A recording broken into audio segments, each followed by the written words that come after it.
Hello my dear friends, hi, welcome back to Rosh study. Last lecture में जैसा कि हमने डिस्कस किया था अबाउट मैग्निफिकेशन, वहां पर हमने डिटेल में डिस्कस किया था मैग्निफिकेशन की डेफिनेशंस को, उससे रिलेटेड फार्मूलाज को। तो उस लेक्चर को देखने के लिए आप डिस्क्रिप्शन या फिर आई बटन में दिए गए लिंक को फॉलो करें। तो ये लेक्चर उसी प्रीवियस लेक्चर का एक कंटिन्यूएशन है, जहां पर हम डिस्कस करने वाले हैं कि जो मैग्निफिकेशन की वैल्यूज हैं उनका कॉनकेव और कॉन्वेक्स मिरर से क्या रिलेशन है और वहां पर उनका क्या रोल होता है। और इसी के साथ हम एनालाइज करेंगे एक न्यूमेरिकल भी, जो कि आपके सारे कंसेप्ट्स को क्रिस्टल क्लियर कर देगा। तो चलिए हम स्टार्ट करते हैं अपना आज का topic. So stay with us because there is a lot to know, a lot to discuss. तो जब हम मैग्निफिकेशन की वैल्यूज को एनालाइज करते हैं तो हमें 6 केसेस मिलते हैं। 3 पॉजिटिव वैल्यूज के केसेस मिलते हैं और 3 नेगेटिव वैल्यूज के। तो ये पॉजिटिव और नेगेटिव वैल्यूज क्या सिग्निफाई कर रही हैं, इसको हम आगे डिस्कस करते हैं। नाउ नाउ सबसे पहले हम डिस्कस करेंगे नेगेटिव वैल्यूज के केसेस को, जहां पर हमको फर्दर 3 सब केसेस मिलते हैं। तो सबसे पहला केस है कि अगर m की वैल्यू है इज लेस देन -1, यानी कि m की वैल्यू हमको मिल रही है बिटवीन 0 एंड -1, सच एज 0.9, 0.7, 0.5, 0.2, 0.1। अगर हमको m की वैल्यूज इस तरह से मिल रही है, तो जैसा कि हम जानते हैं जो मैग्निफिकेशन होता है ये बेसिकली रेशो होता है of height of image and height of object. अगर हम लेस देन का साइन लगाकर और यहाँ पर -1 प्लेस कर देते हैं, जैसा कि आप यहाँ इक्वेशन में देख सकते हैं, देन उसके बाद हम थोड़ा सा मैथ्स अप्लाई करते हैं। तो यहाँ पर हम देख सकते हैं कि जो इमेज साइज है वो हमको हमेशा कम मिलेगा ऑब्जेक्ट साइज से, और जो इसका नेचर मिलेगा वो मिलेगा रियल एंड इन्वर्टेड। तो इस तरह का केस हमको कब देखने को मिलता है, जब एक कॉन्केव मिरर के अगेंस्ट एक ऑब्जेक्ट प्लेस किया गया हो इंफिनिटी, तो उसकी इमेज हमें हमेशा फोकस पर बनती हुई दिखाई देती है, जो कि पॉइंट साइज होती है। या फिर दूसरा केस है कि जब ऑब्जेक्ट प्लेस किया गया हो between infinity and centre of curvature, it means beyond centre of curvature. तो इस केस में भी जो हमें इमेज का फॉर्मेशन होता हुआ दिखाई देता है, तो यहाँ इमेज का साइज हमको हमेशा छोटा मिलता है than the object size. Then second case है कि अगर मैग्निफिकेशन वैल्यू मिल रही है -1, तो इट मींस जो इमेज साइज है और जो ऑब्जेक्ट साइज है वो दोनों इक्वल हैं। और इस केस में जो नेचर ऑफ इमेज हमें ऑब्जर्व करने को मिलेगा वो होगा रियल एंड इन्वर्टेड, जो कि हमें देखने को मिलता है in the cases of concave mirror, जब ऑब्जेक्ट प्लेस किया गया हो at the centre of curvature. तो इस केस में जो इमेज का फॉर्मेशन होता है, यहाँ पर ऑब्जेक्ट साइज और इमेज साइज हमको सेम मिलता है। नाउ जो नेगेटिव वैल्यूज से रिलेटेड लास्ट केस है, ये है कि अगर मैग्निफिकेशन वैल्यू हमको मिल रही हो ग्रेटर देन -1, इट मींस ये हमको मिल रही है -1 या फिर -1.5, -2, -3, -4, -5। अगर इस तरह से ये हमको मिल रही है, इट मींस जो हाइट ऑफ ऑब्जेक्ट है वो हमको स्मॉल मिलेगी than the height of image. और इस केस में भी जो हमको इमेज का नेचर मिलेगा ये मिलेगा रियल एंड इन्वर्टेड। तो यहाँ पर एक बात शायद आपने अगर ये नोट की हो कि जब हम m की वैल्यू निगेटिव ले रहे हैं, तो वहां पर हर केस में हमको इमेज मिल रही है real and inverted. Negative sign basically represent कर रहा है रियल इमेज को। नाउ जो इमेज साइज है ये हमको ऑब्जेक्ट साइज से किस केस में बड़ा मिलेगा, तो ये हमको बड़ा मिलेगा in the cases of concave mirror, जबकि ऑब्जेक्ट प्लेस किया गया हो between the centre of curvature and focus, या फिर ऑब्जेक्ट प्लेस किया गया हो एट फोकस। देन इन दोनों केसेस में ही जो हमको इमेज साइज मिलता है ये हमको ग्रेटर मिलता है than object size. Now let's discuss the positive values of magnification, और यहाँ पर भी हमको 3 सब केसेस देखने को मिलते हैं। Now we will discuss each case one by one. तो जब हम मैग्निफिकेशन की पॉजिटिव वैल्यूज के केस को डिस्कस करते हैं, तो यहाँ पर सबसे पहला सब केस देखने को मिलता है कि जब जब मैग्निफिकेशन की वैल्यू हमको मिल रही है लेस देन 1, इट मींस कि ये वैल्यू लाई कर रही है between 0 and 1, such as 0.2, 0.4, 0.5, 0.7 up to 1।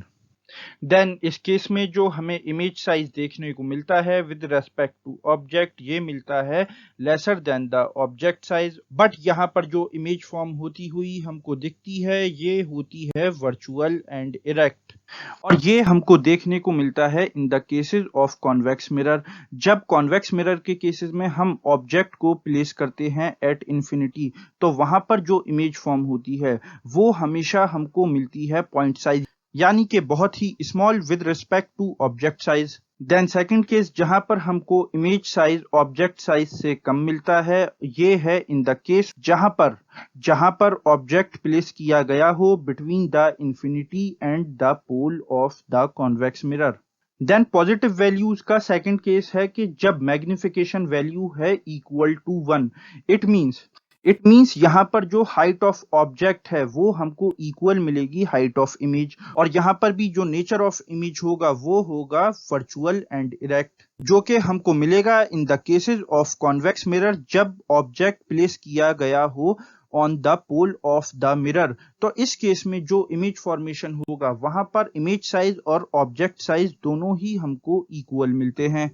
Then positive values में थर्ड एंड लास्ट केस है कि अगर m की वैल्यू दी हुई है ग्रेटर देन 1, यानी कि मैग्निफिकेशन वैल्यू हमको मिल रही है 1, 2.5, 3, 4, 5, 6, 7, कुछ भी इस तरह से अगर वैल्यू मिल रही है, इट मींस जो इमेज साइज है वो ज्यादा है from the object size. And similarly जो यहाँ पर हमको इमेज का नेचर मिलेगा वो मिलेगा वर्चुअल एंड इरेक्ट। और एक और इम्पॉर्टेंट चीज कि यहाँ पर जो पॉजिटिव साइन है वो बेसिकली रिप्रेजेंट कर रहा है कि जो इमेज फॉर्मेशन है वो हो रहा है वर्चुअल एंड इरेक्ट। नाउ तो हमको किस केस में वर्चुअल इमेज का साइज ज्यादा मिलता है देन द ऑब्जेक्ट साइज, तो ये हमको मिलता है in the cases of concave mirror जबकि ऑब्जेक्ट प्लेस किया गया हो between the pole and focus of the mirror. तो ये थे मैग्निफिकेशन की वैल्यूज से रिलेटेड ऑल 6 केसेस। नाउ अब हम सॉल्व करने वाले हैं एक न्यूमेरिकल जो कि अभी तक के आपके सारे कंसेप्ट्स को क्रिस्टल क्लियर कर देगा। नाउ न्यूमेरिकल है कि अगर एक कॉन्वेक्स मिरर जो कि यूज किया जाता है as a rear view mirror for an automobile, जिसका कि रेडियस ऑफ कर्वेचर दिया हुआ है 3 मीटर, अगर उस मिरर से 5 मीटर की दूरी पर एक बस लोकेटेड है, देन यहां पर हमको फाइंड करना है इमेज का nature and size of the image. तो जब कभी भी आप किसी भी न्यूमेरिकल प्रॉब्लम को एनालाइज करें तो हमेशा उसका एक रफ डायग्राम बनाकर देखें। जैसा कि इस न्यूमेरिकल में हम देख सकते हैं कि यहाँ पर एक मिरर प्लेस किया गया है एट द ओरिजिन, और इससे 5 मीटर की दूरी पर एक बस लोकेटेड है, और इस मिरर का जो रेडियस ऑफ कर्वेचर है वो है 3 मीटर। सबसे पहले हम यहाँ पर नोट करने वाले हैं कुछ इंपॉर्टेंट पॉइंट्स, और ये पॉइंट्स हैं। नाउ जब कभी भी हम कोई भी न्यूमेरिकल सॉल्व करते हैं तो सबसे पहले हम वहां पर ये नोट करते हैं कि वहां पर गिवन क्या है, देन उसके बाद हमें फाइंड क्या करना है। तो इस न्यूमेरिकल में हमें गिवन है radius of curvature and object distance. तो रेडियस ऑफ कर्वेचर हमने ले लिया +3.00 मीटर और ऑब्जेक्ट डिस्टेंस ले लिया -5.00 मीटर। ये मैंने पॉजिटिव और नेगेटिव साइंस कहां से असाइन किए, तो इसके लिए आप देखें मेरा साइन कन्वेंशन का लेक्चर जहां पर मैंने डिटेल में डिस्कस किया है कि हम ये जो नेगेटिव और पॉजिटिव वैल्यूज हैं ये कैसे असाइन करते हैं, और इस लेक्चर का लिंक आपको मिल जाएगा इस वीडियो के डिस्क्रिप्शन में या फिर ऊपर आई बटन में। फिर सेकंड पार्ट है कि हमको फाइंड क्या करना है। तो इस न्यूमेरिकल में हमको फाइंड करना है image distance and height of the image. But इस न्यूमेरिकल में एक नोट करने वाली चीज ये है कि यहाँ पर ना हमको हाइट ऑफ इमेज दी हुई है और ना ही हाइट ऑफ ऑब्जेक्ट दी हुई है। तो इस केस में बेसिकली हमें height of the image find करनी है in terms of ratio of height of image with respect to height of object, यानी कि हमको यहाँ पर फाइंड आउट करना है मैग्निफिकेशन। तो इस न्यूमेरिकल को सॉल्व करने के लिए हम यूज करने वाले हैं दो बहुत ही इंपॉर्टेंट फॉर्मूला का। सबसे पहला तो है मिरर फॉर्मूला और दूसरा है फोकल लेंथ का फॉर्मूला। तो इसके लिए आप देखें मेरा डेरिवेशन ऑफ मिरर फॉर्मूला से रिलेटेड वीडियो जहां पर मैंने हर चीज क्रिस्टल क्लियर की है, और इस वीडियो का लिंक आपको मिल जाएगा इस करंट वीडियो के डिस्क्रिप्शन में या फिर ऊपर आई बटन में। तो यहाँ पर हम मिरर फॉर्मूला के थ्रू फाइंड आउट करेंगे v को। उसके लिए हमें चाहिए u और f। तो f यानी कि फोकल लेंथ हम यहाँ से फाइंड आउट कर लेंगे, जो कि बराबर होती है f is equal to r/2, और रेडियस ऑफ कर्वेचर हमको गिवन है 3 मीटर। तो यहाँ से हमको रेडियस ऑफ कर्वेचर मिल जाएगा 1.5 मीटर। नाउ जो अब यहाँ से हमने फोकल लेंथ फाइंड की है उसको हम पुट कर देंगे इन द मिरर फॉर्मूला और इसको फर्दर सॉल्व करेंगे। तो यहाँ से हमको v मिल जाएगा, यानी इमेज डिस्टेंस मिल जाएगा 1.15 मीटर। और क्योंकि ये कॉन्वेक्स मिरर है तो यहाँ पर जो इमेज का फॉर्मेशन होगा वो होगा behind the mirror. Behind the mirror यानी कि वर्चुअल इमेज यानी कि इरेक्ट। देन फिर फाइंड करेंगे हम उसका मैग्निफिकेशन, और मैग्निफिकेशन में हम यहाँ पर हाइट वाले फॉर्मूला को यूज नहीं करने वाले, बल्कि हम यहाँ पर यूज करेंगे डिस्टेंस वाले फॉर्मूला को। तो यहाँ पर हम इमेज डिस्टेंस को पुट कर देंगे 1.15 मीटर, जो कि अभी हमने निकाला है, और u हमको गिवन है -5.00 मीटर। देन इसको हम करेंगे सॉल्व। तो यहाँ से जो हमको मैग्निफिकेशन मिलेगा वो मिलेगा +0.23। देन इट मीन्स जो इमेज फॉर्म हो रही है वो फॉर्म हो रही है virtual and erect and also smaller in size. यानी कि जब हम फाइनली इस न्यूमेरिकल को एनालाइज करते हैं ऑन अ ग्राफ पेपर, तो वहां पर जो हमको रे डायग्राम फॉर्म होता हुआ दिखाई देगा वो कुछ इस तरह का दिखाई देगा।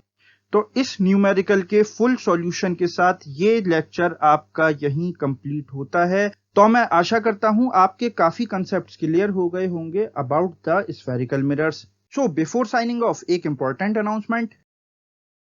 अब आप सीबीएसई 11th इंजीनियरिंग आर्ट्स और ग्रेजुएशन के एग्जाम्स और एंट्रेंस टेस्ट की प्रिपरेशन घर बैठे और बेटर वे में कर सकते हैं with our free study material. इसके साथ आप डाउनलोड कर सकते हैं वेरियस बोर्ड्स और यूनिवर्सिटीज़ के syllabus from our website tutorbasket.com। और इसके साथ ट्यूटर बास्केट आपके लिए लाया है यूनिक और premium test series with exciting offers. और इसके साथ रेगुलर अपडेट्स के लिए आप हमको फॉलो कर सकते हैं on various social media platforms such as Twitter, Instagram and Facebook at Rosh study. तो यहाँ पर आपको हमेशा की तरह काफी कुछ जानने को मिला होगा। Thanks for listening, have a good day, okay, bye.